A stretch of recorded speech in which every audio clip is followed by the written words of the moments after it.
السلام عليكم ورحمة الله تعالى وبركاته. بسم الله والحمد لله والصلاة والسلام على رسول الله وعلى آله وصحبه ومن والاه. د حج د سفر د روانګي نه مخکې یو څه اړین توکي چې اخیستل ډېر ضروري دي د مال او د وخت د حفاظت لپاره.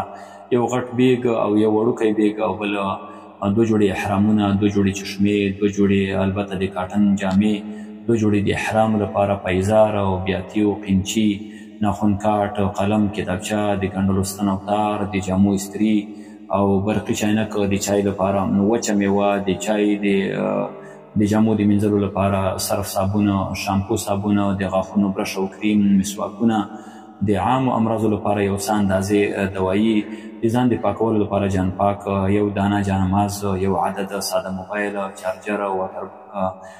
چارجر او پاور بینک او د حج لارښود. والله الموفق. والسلام علیکم ورحمة الله تعالی.